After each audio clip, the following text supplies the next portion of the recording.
തിരുവനന്തപുരത്ത് ദർബാർ ഹാളിൽ നിന്ന് ആരംഭിച്ച വിലാപയാത്ര ഇങ്ങനെ വളരെ മെല്ലെ ഇങ്ങനെ മുന്നോട്ട് പോവുകയാണ്. പൂക്കളാൽ അലങ്കരിച്ച ഈ വിലാപയാത്ര, ഈ വാഹന വ്യൂഹം അങ്ങനെ മുന്നോട്ട് പോവുകയാണ്.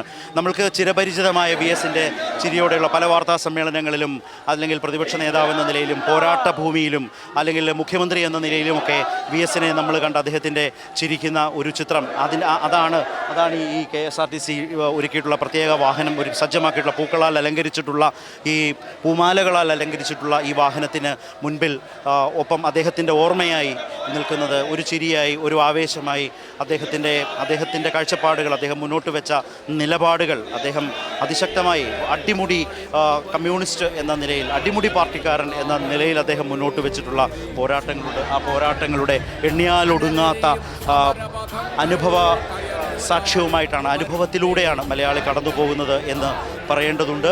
ആ ഓർമ്മകളാണ് മുദ്രാവാക്യങ്ങളായി പിറന്നു വീണുകൊണ്ടിരിക്കുന്നത് ഈ പാതയോരങ്ങളിൽ എന്നതുകൂടി നമ്മൾ കണ്ടുകൊണ്ടിരിക്കുന്ന അനുഭവമാണ്.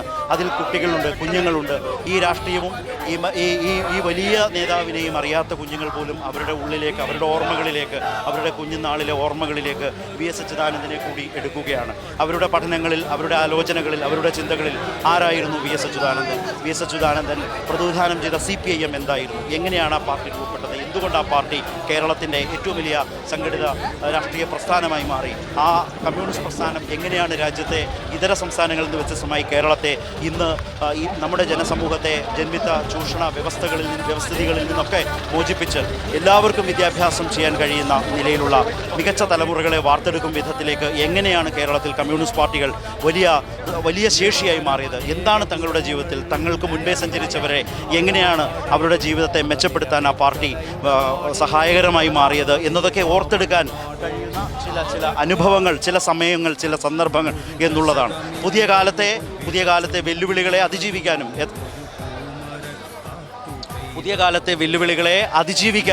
പുതിയ കാലത്തെ വെല്ലുവിളികളിൽ പ്രതിലോമകരമായ നീക്കങ്ങൾക്കെതിരായ പോരാട്ടം സംഘടിപ്പിക്കാനുമൊക്കെ യഥാർത്ഥത്തിൽ ആവേശം പകരുന്ന നിലയിലേക്ക് പുതിയ ഉത്തരവാദിത്വങ്ങൾ പൊതുപ്രസ്ഥാനങ്ങൾക്കും പൊതുപ്രവർത്തനങ്ങൾക്കും പൊതുപ്രവർത്തകർക്കും അല്ലെങ്കിൽ ഒരു ജനാധിപത്യ സമൂഹത്തിനാകെയും ഏറ്റെടുക്കാൻ കഴിയും വിധത്തിലേക്കുള്ള ആവേശകരമായ ശേഷിപ്പായി മാറുകയാണ് ഈ അനുഭവങ്ങൾ ഓരോന്നും മലയാളിയെ സംബന്ധിച്ച് എന്നുള്ളത്. അതുകൊണ്ട് തന്നെയാണ് VSൻ്റെ ഈ പറഞ്ഞ ചരിത്രപരമായി മാറുന്നത് VSൻ്റെ ഈ വിടവാങ്ങൽ, VSൻ്റെ ആലപ്പുഴയിലേക്കുള്ള ഈ മടക്കയാത്ര, അന്ത്യയാത്ര എന്ന് പറയുന്നത്. നമ്മളിപ്പോൾ സിജു നമ്മൾ മെല്ലെ PMGയിൽ നിന്ന് ഇപ്പോൾ നമ്മൾ പട്ടത്തേക്ക് കടക്കുകയാണ്. അതിനു മുമ്പുള്ള പുളിമൂട് സ്ഥലത്താണ് ഇവിടെ എത്തിയിട്ടുള്ളത്.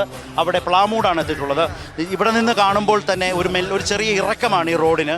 അത് ഇറങ്ങി വരുമ്പോൾ തന്നെ കാണുന്നത് ഇരുവശങ്ങളിലും വലിയ തോതിൽ അത്ര പെട്ടെന്നൊന്നും ഈ വിലാപയാത്രയ്ക്ക് ഇവിടെ നിന്ന് കടന്നു പോകാൻ കഴിയാത്ത വണ്ണം ഇരുവശങ്ങൾ മാത്രമല്ല റോഡാകെയും നിരന്നു നിൽക്കുകയാണ് ആളുകൾ. ഇപ്പോൾ തന്നെ ഈ ബസ് ഇവിടെ നിർത്തി, ഈ വിലാപയാത്ര ഇവിടെ നിർത്തി. സമരനായകന് വിട എന്ന് രേഖപ്പെടുത്തപ്പെട്ട എന്ന് എഴുതി വെച്ച് VSൻ്റെ ചിത്രമാലേഖനം ചെയ്ത് പൂമാലകളാൽ അലങ്കൃതമായി വാഹനം ഇപ്പോൾ ഇവിടെ നിർത്തിയിരിക്കുകയാണ്. അവിടേക്ക് ഇപ്പോൾ ആളുകളൊക്കെ എത്തിക്കൊണ്ട് ഇരിക്കുന്നു എന്നുള്ളതാണ്. വീൽ ചെയറിൽ ഒരു അമ്മ VSനെ കാണാൻ തൊഴുകൈകളോടെ VSനെ കാണുകയാണ് എന്നതുകൂടിയുണ്ട്. ഒരമ്മ തൊഴുകൈകളോടെ VSനെ കാണുന്നു. ശരി ശരത്ത്, ഒരുപക്ഷെ കേരളം കണ്ട, നേരത്തെ പറഞ്ഞതുപോലെ തന്നെ കേരളം കണ്ട ഏറ്റവും മനോഹരമായ ഒരു മടക്കം, ഒരു അന്ത്യയാത്രയാണ്. അങ്ങനെ VSനെ ആ അമ്മ ഈ പറഞ്ഞതുപോലെ നടക്കാൻ കഴിയാത്ത ഒരു നിലയിലാണ്. പക്ഷേ എല്ലാവരും അവരുടെ ആഗ്രഹത്തിനനുസരിച്ച് എല്ലാവരും അവരെ സഹായിച്ചപ്പോൾ ആ നിലയിൽ അവർക്കായി വാഹനം നിർത്തിക്കൊടുത്തു. VSനെ കണ്ടു. ആ സന്തോഷമാണ് അവർ പറഞ്ഞത്.